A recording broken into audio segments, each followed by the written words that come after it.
दोस्तों, secret number 7 of a millionaire, secret number 7 of the millionaire का पे the price for a success. अपनी success के लिए आपको कुछ ना कुछ पैसा खर्च करना पड़ेगा।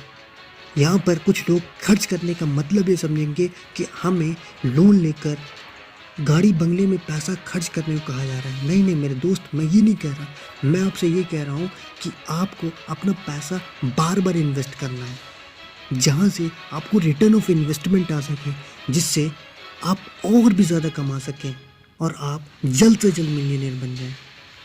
सभी मिलियनेयर अपने क्षेत्र में इन्वेस्टर होते हैं। वो अपना पैसा बार बार इन्वेस्ट करते हैं, इसीलिए मिलियनेयर बनकर भी वो और भी आगे चलते चले जाते हैं और ज़्यादा पैसा कमाते हैं। और कुछ लोग यही सीक्रेट अपना के मिलियनेयर बन जाते हैं।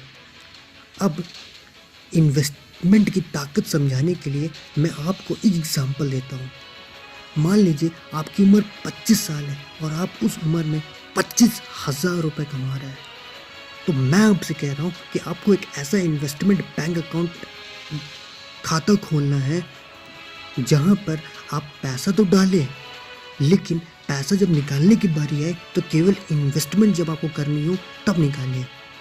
अब मैं आपसे ये कह रहा हूँ कि 25,000 का 10% मतलब 2500 हर महीने आपने इन्वेस्टमेंट बैंक अकाउंट में डाला तो एक साल के अंदर वो पैसा 30,000 रुपये हो जाएगा और अगले साल वो पैसा 60,000 रुपये हो जाएगा।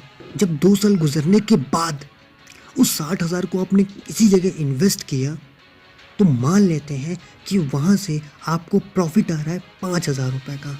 अब इस पैसे को आपको खर्च नहीं करना है। अब ये पैसा इन्वेस्टमेंट के बैंक अकाउंट से आपने निकाल कर एक जगह इन्वेस्ट किया है, इन्वेस्ट करा हुआ पैसा आपके पास वापस आ रहा है प्रॉफिट के तौर पे। तो आपको इस पैसे को दोबारा री इन्वेस्ट करने के लिए इन्वेस्टमेंट बैंक अकाउंट में वापस डालना है। तो पहले आप 2500 डाल रहे थे, तो 2500 और प्लस 5,000 ये आ रहा है, तो 7,500 पर मंथ अब आप डालेंगे। अब पर मंथ आपने डालना शुरू किया तो एक साल के अंदर वो 7,500 रुपीज़ 90,000 बन जाएगा।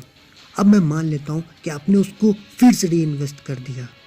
इस बार मैं मानता हूँ कि आपको प्रॉफिट आया उस 90,000 का 2,500, जो पुराने वाले अप्स एंड डाउन्स और नए वाले अप्स एंड डाउन्स को संभाल लेगा, क्योंकि ज़िंदगी में अप्स एंड डाउन्स आते रहते हैं, है कि नहीं।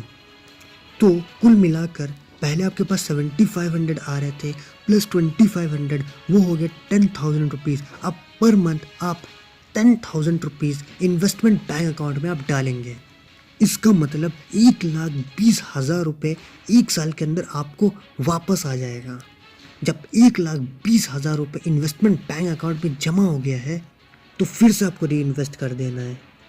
अब जब 1,20,000 रुपये इन्वेस्ट कर रहे हैं तो मान लेते हैं कि इस बार भी 5,000 का प्रॉफिट हो रहा है अप्स एंड डाउन्स को संभालने के लिए।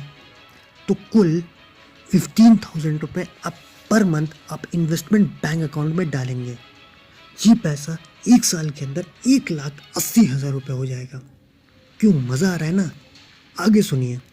अब ये 1,80,000 जब इन्वेस्ट करेंगे तो आपके पास इन्वेस्टमेंट का एक्सपीरियंस हो चुका है।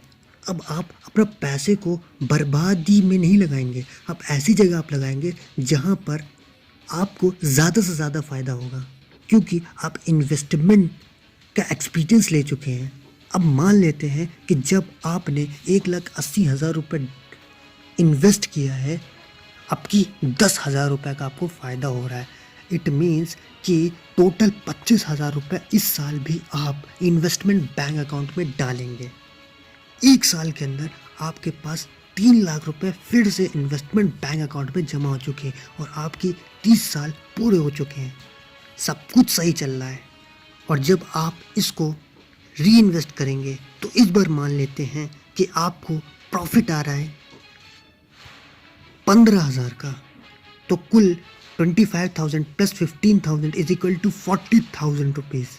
हालांकि ये मेरे ख्याल से ऊपर ही होगा, क्योंकि आपको इन्वेस्टमेंट का ज़्यादा से ज़्यादा एक्सपीरियंस हो चुका है, लेकिन फिर भी हम कमी लेकर चलते हैं अप्स एंड डाउन्स को मैनेज करने के लिए।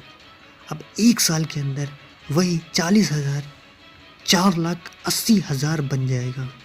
हम राउंड फिगर के लिए मान लेते हैं 5 लाख रुपए। अब जब आपने 5 लाख रुपए इन्वेस्ट कर लिया है तो मैं मान लेता हूँ कि 65 से 70,000 रुपये आपको प्रॉफिट आ रहा है।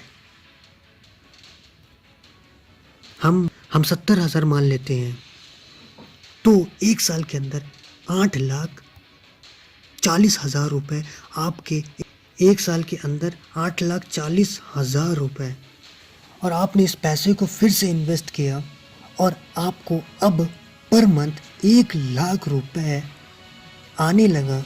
तो सोच मेरे दोस्त, कहाँ तूने 2500 से स्टार्ट किया था और अभी 10 साल भी नहीं हुए 1,00,000 पर मंथ तू कमाने लगा सिर्फ अपनी इन्वेस्टमेंट करने की ताकत से। अभी तो तेरे प्रमोशन को भी मैंने साथ नहीं लेके किया, उसको निगलेक्ट कर दिया। तब एक मामूली से बंदा जो 25,000 रुपये कमा सकता है वो भी मिलीनियर बन सकता है। अब 1,00,000 रुपये कमाया, अब पर मंथ 12 लाख हो जाएंगे। या तो तू इसको स्टॉक मार्केट में या रियल एस्टेट में कहीं भी फिर से इन्वेस्ट कर।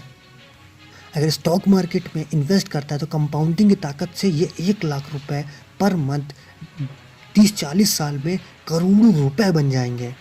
नहीं हो तो कंपाउंड इंटरेस्ट का फॉर्मूला लगा कर देख ले, तुझे मज़ा ज़रूर आएगा। आई होप तुझे ये इन्वेस्टमेंट की ताकत ज़रूर समझ में आई होगी। अगर ये वीडियो तुझे पसंद आए तो इसको लाइक कर, ज़्यादा से ज़्यादा लोगों के पास शेयर कर और इन्वेस्टमेंट की ताकत उनको बता। और मिलियनेयर का ये सीक्रेट उनको ज़रूर पता चलना चाहिए। See you in next video. Bye bye, take care.